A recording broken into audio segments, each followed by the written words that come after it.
Doty with RealmIQ. This is our podcast, RealmIQ Sessions, where we talk about everything AI with AI leaders from around the world. Please give us a follow or subscribe. Today's guest is DMA Anderson, founder and CEO of Korgi. She's a veteran TV producer and executive multi-patented tech entrepreneur and multi-sector strategic consultant.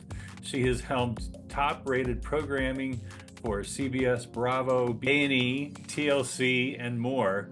Authored 2 entertainment books that are taught in media programs nationwide, written, produced, and show run over 100 hours of television, and served as an executive for Lee Daniels Entertainment, Walt Disney Television, and BET. She has also most recently launched Korgi, an AI-fueled all-in-one productivity and collaboration tool that integrates Google Workspace and Microsoft 365 apps. She's a graduate with distinction at Stanford University and is a career-long member of the Television Academy and Producers Guild of America and American Mensa. So I am so honored to have you and welcome, and let's get into it. I think I covered a lot in that intro, but anything you want to add, or we can just jump right into AI and Korgi? Oh, let's jump right in, definitely. Thanks for having me. Sure. So why don't you tell me the origins of and timing around why you thought Korgi was a much needed tool, and how did you arrive at that insight, and what's your background in terms of starting this company? Sure. Well, Korgi is my 4th commercialized app. And my first 2, back in 2007 and 2008, already the cloud was just emerging, and I was doing everything I could to take specific verticals, the entertainment industry production space, the education college access space, and consolidate and centralize just the wild array of content and tools and conversations that you have to have access to in order to get things done, and are scattered across so many different apps. And back then, I wrote down like this wish list. Wouldn't it be great if there were, a productivity tool? I'm sure I didn't call it a productivity tool in 2007, but if there were some kind of app that would just let me do this for my life. And I ended up specking out something I called Life. That, I kept thinking how much easier it would have been to create this if I had had this tool and that tool. And then fast forward many years later, obviously it's been more than 15 years since that. And I've been an executive for a long time and consulting as a strategist in very different spaces across all the sectors. And I kept, once again, coming up with these extremely bespoke tech solutions for my clients. Because once you've gotten folks on a path, whether you're helping them with leadership or helping them with team building or trying to get a project, out of the door or course corrected, I was always nerding out and trying to build something specific and helpful for them. And at some point now, 2 years ago, I was saying, I wish I had, this version of this for myself. I had this HR tool I built 5 years ago that I license currently still to an entertainment company. And the final piece of that was that all of their data was stored on-prem using this tool instead of in the cloud. And so I sat down and I said, I think this is the next app. I think I have to do something quite general market that does those 3 things. It kills the toggle tax. I first heard that from HBR, but the fact that you spend many, many, many hours a day jumping back and forth between tabs and apps and windows. So I was like, what can I do to have a single place that I'm operating from, where my tools are and I can use the tools, where my content is and I can create more content, where my conversations are, and more. And then the second piece was, and can it please just live in the drives I am already using all day, which for me was Google Drive and OneDrive. So Korgi became this beautiful home base where I could just start and end each day and work from 1 or 2 tabs. And it's just been life-changing. We built Korgi using Korgi. It was incredible. Awesome. I have to quote the Boomtown Rats here and say, I don't like Mondays. I have used Slack quite a bit. And you're, now providing this platform that I sure could have used the last few years as I've managed teams. And I understand the problem that you've solved essentially, and you've shown me the interface and the experience. And I have to say it's very seamless. And I love the fact that you realized early on that you didn't need to go enterprise with your solution. You tapped into big tech to solve some of these basic problems, that you harnessed it in a way that had never been achieved before. And so kudos to you. Can you describe what that was like and how long that took to create your partnerships? Well, that is still happening. I think when we made the decision to build on top of Google Drive and Google Workspace, and then we added in Microsoft 365 for folks like me who straddle both worlds, then we are B2B. We are starting with small business. We will ultimately sell to enterprise, and there is a level of security, privacy, and compliance that you have to be able to have a conversation around. And if I'm coming in and connecting to a company's Google Workspace, then that was a tiered experience for us. First, obviously, we are tied into every possible API that Google offers. And so you have to go through getting, those API permissions, that and OAuth and, having your scopes approved by Google. And that is a very deeply but not clearly documented process.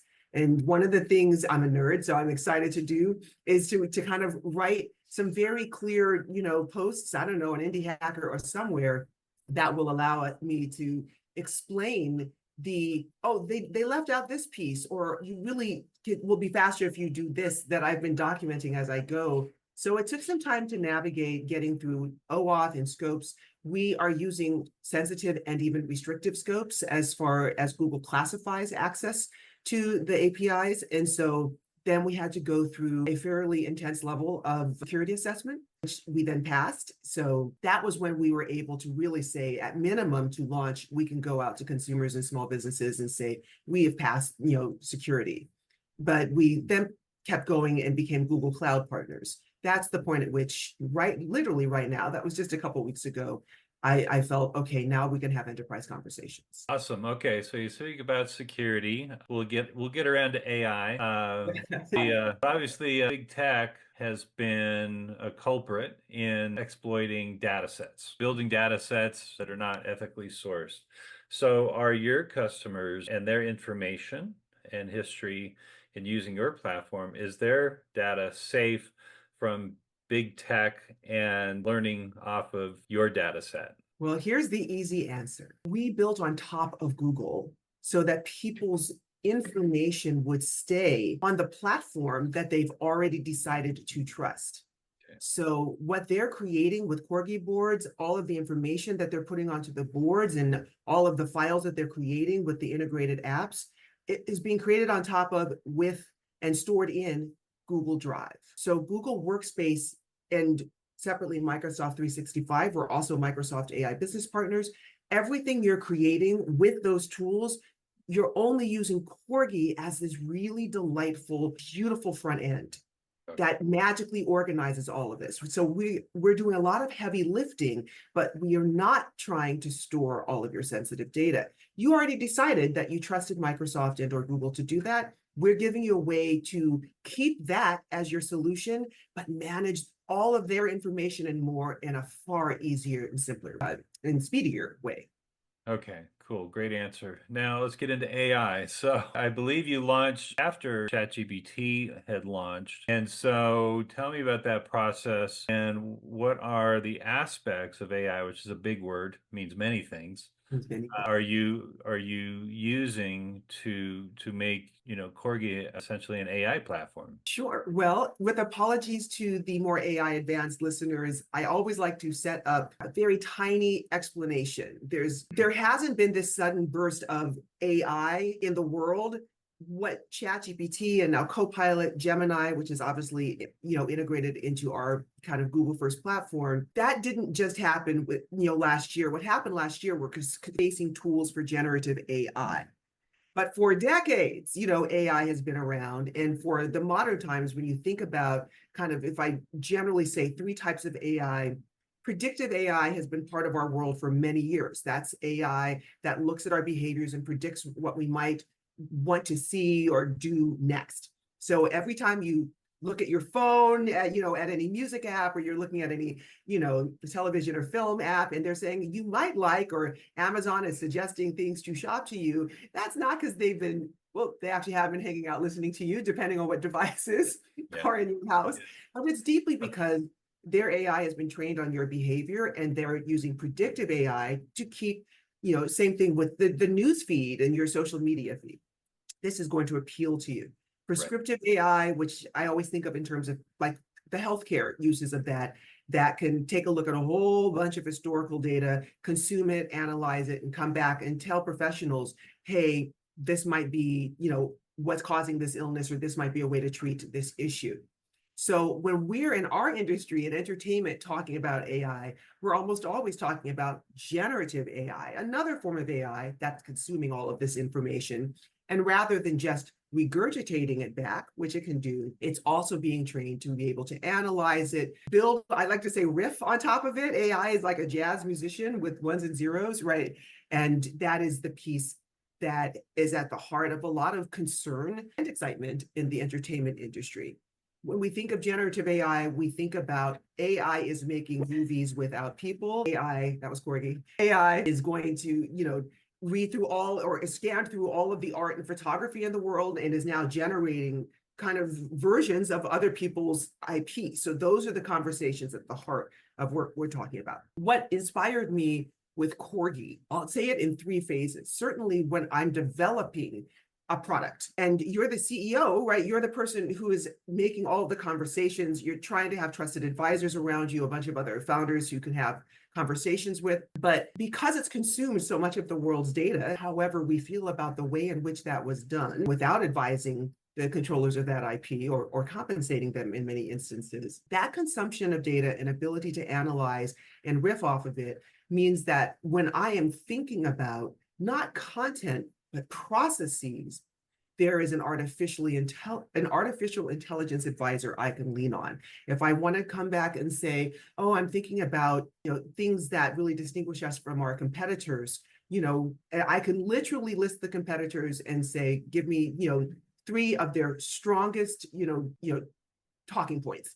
And that is an incredible thing to be able to do without having to know someone to have a conversation around, or being able to upload around a presentation you might be doing for a pitch or for a client, and have them analyze it and come back and say, you've left out, talking about your, the advantages of this particular distinction. So there's something quite extraordinary about having that level of trained information to be able to engage with at that level of natural language queries and responses. So as I was even thinking about that, that was one of the first things before we even got into the tech, what an advantage it was to be doing this in a time where this additional information existed.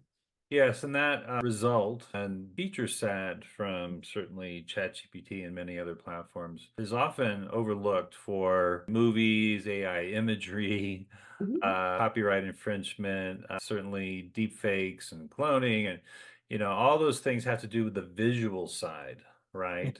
And you're talking about the data side, and which has rapidly become the fastest growing tool for marketers and consultants and Absolutely. companies, right? It's the text, the data, the results, the summaries, all these things, which are just very useful tools. And one, I didn't see any robots in the process, and no jobs were displaced really, and no copyright infringement, because I'm not dealing with pictures and doing those types of queries and Right. analysis. So I think that the Hollywood conversation, and we both come from Hollywood, I think the Hollywood conversation has really stalled the adoption of AI because it's dealt with the visual side and the controversies and lawsuits around that. Some very justified, they're going to get worked out in Absolutely. courts. But in the meantime, there's been all this progress made, and businesses globally have adopted it, where Hollywood's been a little slower based on union contracts, lawsuits. There Silverman, ScarJo, right? All these sensational star-driven lawsuits and controversies, it's created this fear kind of paralysis in Hollywood. I feel. And I think, and a good deal of anger. I think that part of that is when we think of creativity as this uniquely human experience, which is, elephants can paint. I'm not sure if it's completely true, but I know for sure in our industry that your ability to create is the currency of your career. And the thought that not only might you be displaced, but also that your prior work could be used to train the thing that's going to displace you, right? That is sobering. I think another reason for our industry that it hasn't necessarily adopted at the level it could is because so much of the focus on tools, on people who are out here creating, or at least in the messaging that comes my way in this side of the industry, is focused on generative AI, even though people are saying that's not really what I want. And so part of why in all of our entertainment, we're launching entertainment. This is the world I know, and education. And part of the work I'm doing is showing them this is how AI is not only not going to displace you, but it's going to elevate you, is going to make you work faster, is going to address all of these cuts, and you've lost staff members or team members, or it's just you. And I can add hours, if not in some of our user feedback, half a day to your productivity, because there's a tool that is going to both manually and virtually do a lot of lifting for you that you're used to having to do yourself. And I love that position. It's supercharging oneself in any type of industry. And we know that with the studio consolidation, reduced budgets for television shows and movies, these are the realities that are happening. And so there's a large population of people in entertainment that still want to work and keep their livelihoods going. One, they were affected drastically by the strike, let alone COVID, but the bounce back hasn't really happened. And now with all this consolidation and impending layoffs, and it's not helping. But what you're doing is saying, I love this, is it's a positive message to those people still in entertainment, worried about how do I make myself more valuable in this industry that's going through a contraction, right? And how do I see myself differently than I've seen myself? I do a lot of coaching for upper level executives. It's something that I'm very passionate about. And I'm, again, a nerd, so I love to solve problems. And if you are an upper level executive, you have a problem right now. You are in many spaces going to be ushered out the door because of your cost, because of your age, right? And in some instances, because you aren't as familiar with all of the tech and kind of the daily tech that drives efficiencies in companies. So on the one hand, how do we try and ensure that you are on top of things, that you are viable in this marketplace and can stay, employed and elevated? But on the other hand, one of my favorite things to do is to say, we're going to use a combination of coaching and AI. We're going to ingest your absurd resume, right? We're going to take your 15-page LinkedIn, we're going to ingest it, and we're going to start asking questions of it that are expanding. And I can't describe to you the feeling at the end of every one of these calls that I do, when people start seeing not just, oh, AI is cool, that's not the goal, but oh my goodness, there's all these other things I could be looking at. There's all these other things I could be doing, and there's a blueprint to do them. And certainly in the current use of AI, because we obviously are using Korgi to do this, I want people to have all of those searches and their bio drafts and their resumes and their to-dos and their links and the articles they're reading. I want all of that in a beautiful, easy, accessible place. But we also have an AI assistant built right into the board. So while you're doing the to-dos that you don't have to leave the board for, you can be asking Korgi AI a lot of questions that you can then have answers and start acting on and planning for. And so in the current iteration of the board, that's what's the most exciting piece. It is absolutely, our top tool. People using Korgi AI, and people saying they had never ever used an AI assistant before. They had heard of ChatGPT, less so, Copilot, Gemini, Perplexity, but they don't have accounts. They didn't understand what it was for. They're feeling, a certain kind of way about how it came to be and how it's being used, but they hadn't thought of being able to ask it questions like what are 3 conferences that I might speak at given, these credentials in my resume, or for, folks who are going through the college application process, what are, 5 things that I can do related to soccer at such and such a school. Well, there's no one you can ask those questions of, really. And AI does create this global conversation in the same way search, and social media created global experiences. For the future, we have templates. We have these massive templates, and they're geared towards the same thing. How do I do what I either don't know how to do, or what I'm tired of doing manually in such a ridiculous way? And it's certainly, when we're talking about, I come out of, dev, current, production, all of those massive spreadsheets and workbooks that we port with us from show to show, and the checklists, and here's all the documents. To have something that is built for you, that you could personalize, that has cards and suggestions you may not have thought of, with AI right there to assist you. Little delicious AI integrations that make things easier. As I showed you, if you have a date on your card and you click the card to turn it into a Google Calendar event or an Outlook calendar event, AI is going to take that date for you and pass it through to the calendar. That's a tiny lift. But over the course of that day, all of those little tiny lifts, all of that integration saves you time. Oh yeah, well, and frustration. I mean, the integration factor alone, because I manage many different email accounts. I manage many social media accounts, and all have different calendars. And oh my gosh, and I'm a consultant like you, so Yes. it's hard to manage, and there isn't any elegant solution. But what you're saying is, no, use Corgi and be less frustrated, and simplify your life and find extra time so that you can conquer other things that you hadn't even imagined before. Is that a Yes. good summary? Yes, that is our gift. We're giving people time, not little tiny fragments of time. We're giving you huge chunks of time. And we did a series of interviews with our super users a few weeks ago, because we're a few months old. We're still pups, but we're a few months old. And you always want to be in conversation with your users, right? To make sure, not just around bugs and features, but around what is the actual value proposition. I know why we built it. I know what our users in beta were telling us then, but the user base has changed and it diversified so greatly. And so that's what came back that brought me joy. That initial intention killed the telco tax. Absolutely. But they're not framing it as, I get to close tabs, I don't have so many windows open. That's the actual thing. Yeah. They're framing it as, you're giving me back my time and sanity. Right. I'm not dreading opening my computer at the beginning of the day. I open my board, I leave it open.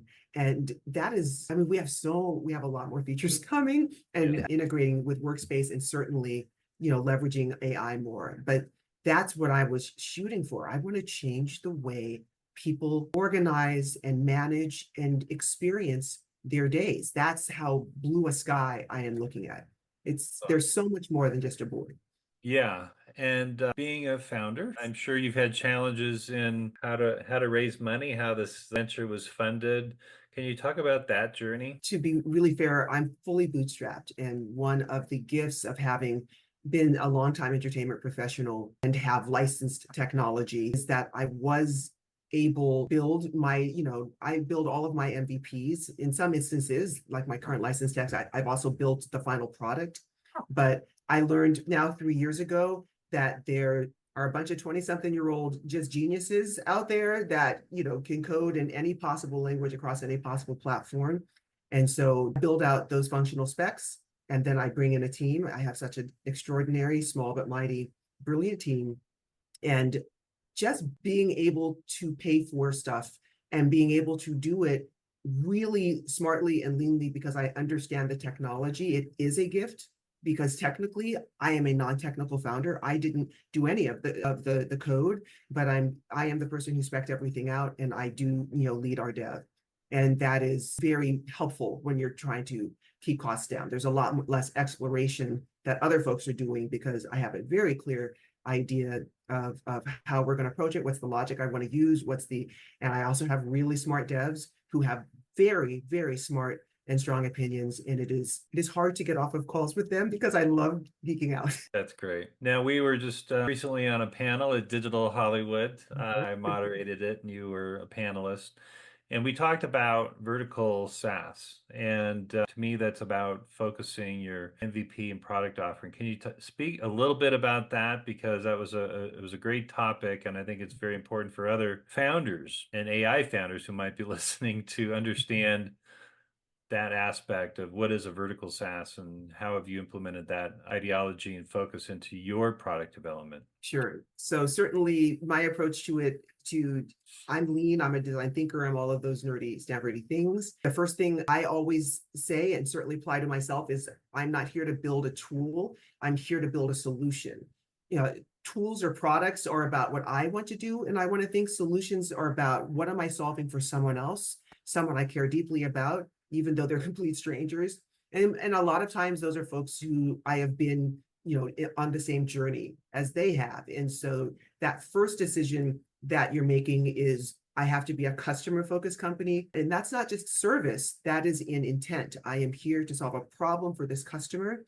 And then the second thing you have to do, and this is painful, is say, and which is that? Which customer is that? And so I've always been solving for extremely specific industries, right? This is a college access solution for college advisors, right? This is a production, scheduling, budgeting, and cash flow software for line producers and production managers, right? And more recently, this is an HR app for talent acquisitions and recruiters specialists, right? So if you think already in terms of that delicious specificity, then the vertical SaaS challenge isn't what's my little tiny narrow definition of an environment. It's where do I go from here?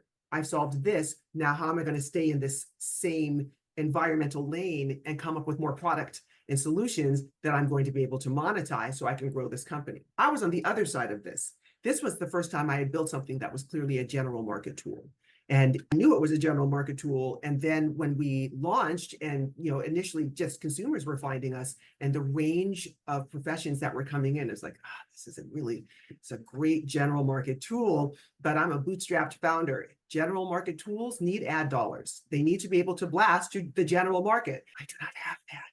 I didn't have that delightful. I had a delightful enough career to pay to develop an enormous enterprise level software, but I didn't have, I'm going to advertise, 40 times a day across local networks. So when you have a general market tool, which many of us as founders believe we have, then deciding to become a vertical SaaS is important if you are trying to shop to B2B to enterprise and certainly get funded. It's very difficult to get funded in general market right now as a SaaS product.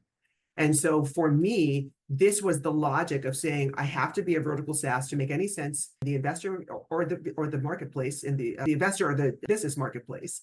And so how do I arrive at where I'm going to start? And I had two main decisions. Korgi, because of our templates and because we're built on Google Workspace integrated with Microsoft 365, one of those, or now two of those templates, are around the college application cycle. And there is literally no solution for what we have solved for with Korgi. So that is very enticing to say, I have solved a problem that there is no current solution for, right? There's this huge gap between all of the tools that let you list the schools that you want to apply to and let advisors track where you've applied and letting you track, okay, here's the responses. But the actual completion of the college application is a beast, and people are still solving it with Google worksheets and texts and sending essay docs to teachers and counselors. Like it's a mess. Yeah. So there was this beautiful opportunity to be a solution that no one else had. Then on the other side of that was, and I have a lot of experience and expertise in relationships over here, but on the other side was entertainment, where I have a 20+ year career, enterprise level relationships, and an extraordinary amount of experience specifically solving for issues around efficiency at all levels of our creative process. And there was a clear pathway both to small business and enterprise. And so at some point when you're launching, you're doing all of this work around your ideal customer profile, right? That ICP.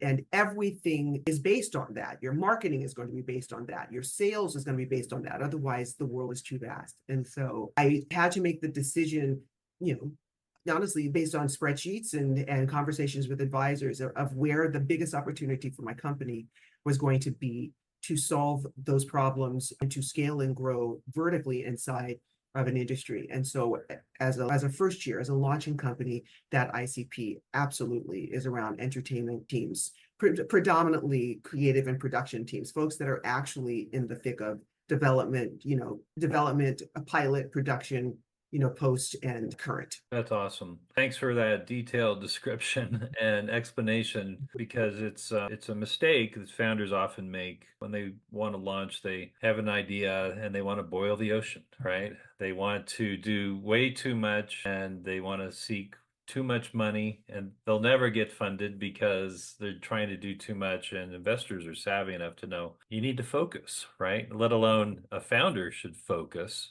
Yes. But some of them, have lofty dreams and an arrogance that they have the solution that's going to, save the world, when in fact they'll never get off the ground because they haven't focused properly on what is that vertical market, what is that MVP that can actually succeed, gain traction, and then create a roadmap of 5-year plan of features, right? Not launching them all at once, but start with some initial success, one that you can talk about in marketing, but also share with potential investors. Yes.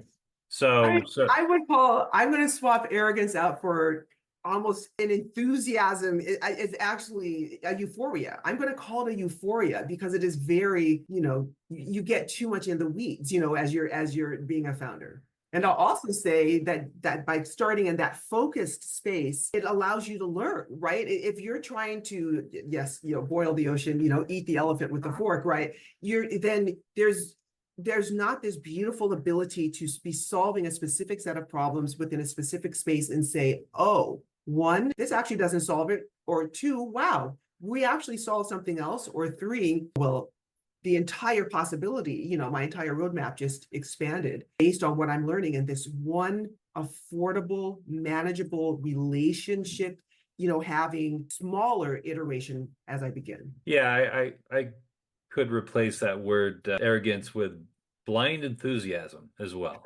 I would totally take that. Yeah.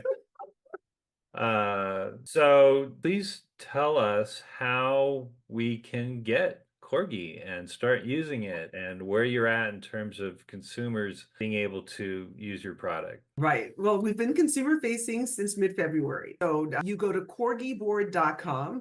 You can spell it any way you want. It's going to go to KORGI board, BOARD.com. Korgi with a K. I am very old school and was used to having, index cards on cork boards, in every office I ever had in the, early years of my producing career.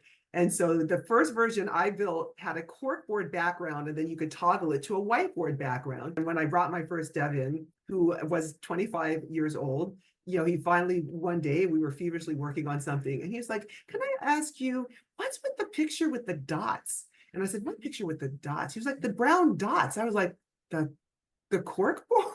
He'd never seen a cork board. He did not know it. And so we immediately switched the default background to the whiteboard. But I love getting on calls with users and seeing the cork board. And so the original name of this was Korgi boards.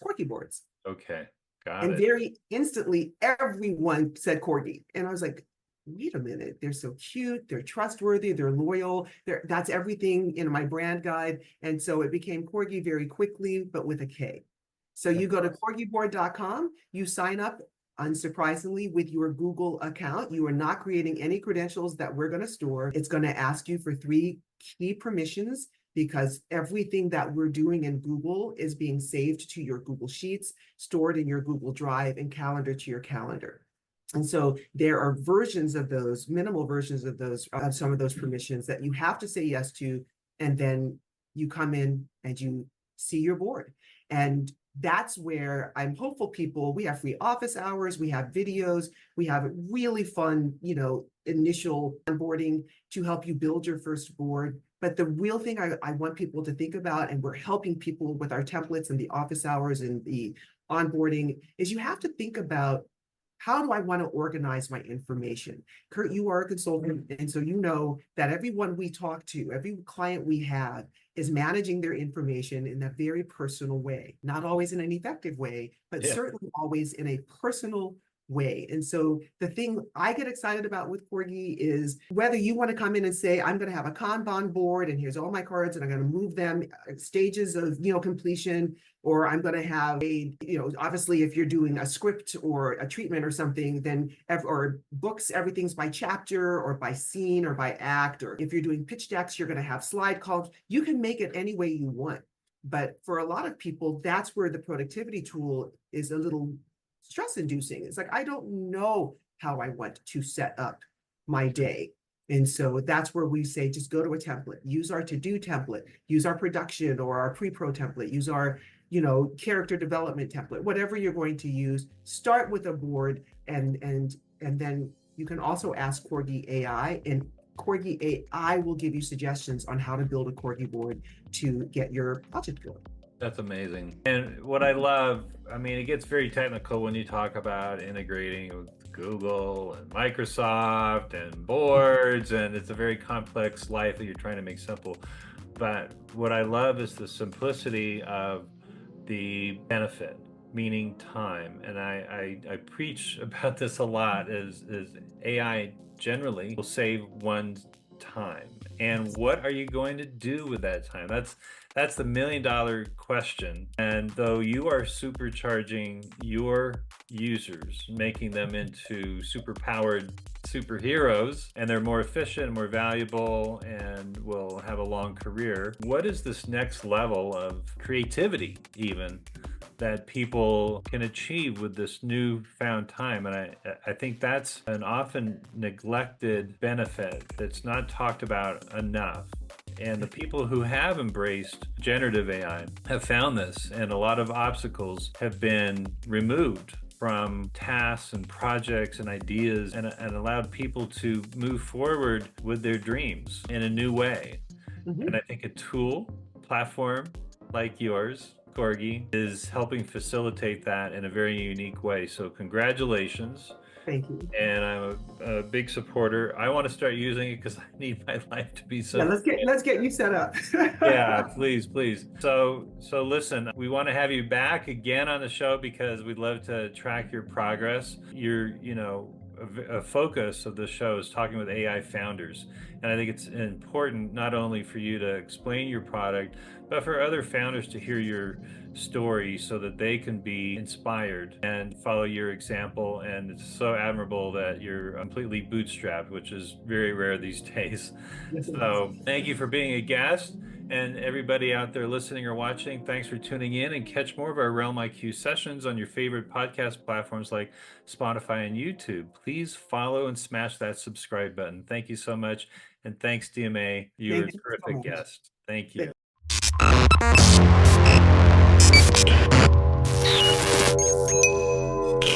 RealmIQ. Book your corporate AI workshop today.